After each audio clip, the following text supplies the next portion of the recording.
आज हम पढ़ रहे हैं हाफ डिफ्लेक्शन मेथड का प्रैक्टिकल्स। इसमें एक बैटरी होती है और बैटरी के प्लस से हम जोड़ देते हैं हाई रेजिस्टेंस बॉक्स और हाई रेजिस्टेंस बॉक्स से कनेक्ट कर देते हैं गैल्वेनोमीटर और यहाँ से एक कनेक्ट कर देते हैं स्विच जिसको की बोलते हैं। ये हो जाता है हमारा प्राइमरी सर्किट। अब सेम कनेक्शन हम इंस्ट्रूमेंट में करके देखेंगे। तो इसमें क्या है, पहले बैटरी है, बैटरी का प्लस मतलब रेड बट रेड होता है। तो इंस्ट्रूमेंट ये है,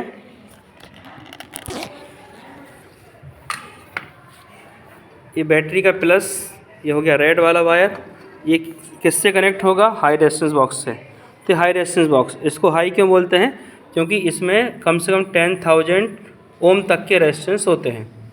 और वाइवा में इसके अंदर से क्वेश्चन पूछेंगे कि कॉइल लेफ्टी होती है, तो उसको थोड़ा म्यूचुअल इंडक्शन और सेल्फ इंडक्शन पढ़ के आना पड़ेगा वाइवा के लिए।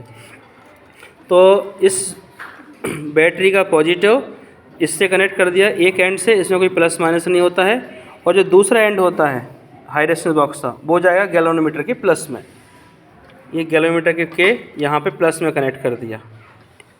उसके बाद जो गैल्वेनोमीटर का नेगेटिव जाएगा, यहाँ से नेगेटिव वाला पार्ट वो कनेक्ट हो जाएगा स्विच से। ये लगा हुआ स्विच यहाँ कनेक्ट होगा और इस प्रकार से हमारा सर्किट कंप्लीट हो गया। क्योंकि स्विच का जो दूसरा एंड जाएगा वो जाएगा बैटरी के नेगेटिव में।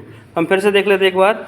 बैटरी का प्लस हाई रेजिस्टेंस बॉक्स में गया, दूसरा एंड गया गैल्वेनोमीटर में और गैल्वेनोमीटर का नेगेटिव एंड गया स्विच में और स्विच का नेगेटिव एंड गया बैटरी के नेगेटिव में। अब हम सर्किट को करते हैं ऑन। जब सर्किट ऑन किया तो हमें यहाँ मिल गई वैल्यू कितनी? 30। हमें इस टाइप से इसके अंदर से रेजिस्टेंस को ओपन करना है, इसकी वैल्यू 30 मिल जाए। तो यहाँ हमने कितना रेजिस्टेंस निकाला है? 1000, 500, 200, 250, मतलब 1000, 1500 और कितना 1900, 1950। इससे मैंने 1950 ओम का रेजिस्टेंस बाहर किया है, तब जाके हमें डिफ्लेक्शन मिला है 30। तो हमने हाई रेजिस्टेंस बॉक्स में वैल्यू निकाली थी 1950 और थीटा था 30। अब हम डायग्राम में के क्या करेंगे, गैल्वेनोमीटर के पैरेलल में शंट जोड़ देंगे और एक लगा देंगे स्विच। तो गैल्वेनोमीटर से एक वायर जाएगा शंट में, मतलब लो रेजिस्टेंस बॉक्स, जिसकी वैल्यू 200 ओम के आसपास तक होनी चाहिए। ये हमारा गैल्वेनोमीटर है, इससे कनेक्शन जाएगा लो रेजिस्टेंस बॉक्स। इसको हमने लो रेजिस्टेंस बॉक्स माना है क्योंकि इसकी वैल्यू करीबन मैक्सिमम वैल्यू 500 है और कम से कम 200 तक होना चाहिए। ज़्यादा चलेगी, 200 से कम नहीं चलेगी। तो एक वायर गया इसमें गैल्वेनोमीटर के पैरेलल और दूसरा वायर जाएगा शंट से दूसरे स्विच में जाएगा और यहाँ से घूमते हुए चला जाएगा गैल्वेनोमीटर के नेगेटिव में। मतलब ये शंट इसके पैरेलल में कनेक्टेड है शंट। एक वायर यहाँ से गया है, दूसरा स्विच से होते हुए गया है। अब हम सर्किट को ऑन करके देखते हैं।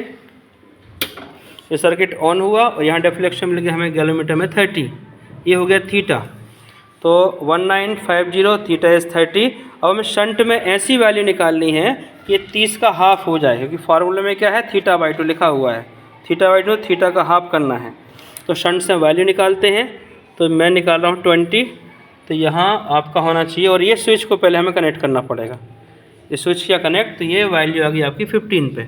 इस टाइप से आपको 2-3 बार निकाल के देखनी पड़ेगी कि कौन सी वैल्यू हाफ कर रही है। तो यहाँ से मैंने निकाला था 20 ओम और ये वैल्यू आ गई यहाँ पे 15 की।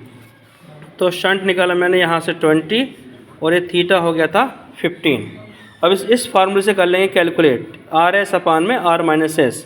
R की वैल्यू 1950, S इज़ 20 और 1950 में से 20 माइनस किया तो 1930।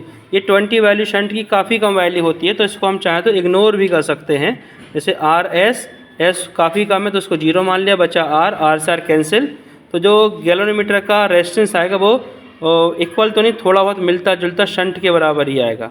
शंट का 20 था तो गैल्वेनोमीटर का रेजिस्टेंस निकलेगा यहाँ से 20 ओम के आसपास। एक थोड़ी शॉर्टकट मेथड इसको करने की। इस प्रकार से हम ऑब्जर्वेशन को रिपीट करते रहेंगे। जैसे अभी हमने लिया यहाँ पे 30, इस कनेक्शन को यहाँ से निकाल देंगे तो बताएगा 30। फिर अब यहाँ से और वैल्यू निकालते जाएंगे। जैसे अब कितना हो रहा है, ये हो रहा है 15 पे हो रहा है, तो यहाँ से कुछ वैल्यू निकालेंगे तो 15 का हाफ करेंगे 7.5। इस प्रकार से आप 5-6 रीडिंग ले सकते हो। 30 का हाफ 10, आप 20 पे ला सकते हो। यहाँ 20 लाओ, फिर इस कनेक्शन को जोड़ो, फिर आप यहाँ पे 10 लाओ। इस प्रकार से आप 3-4 रीडिंग निकाल सकते हैं।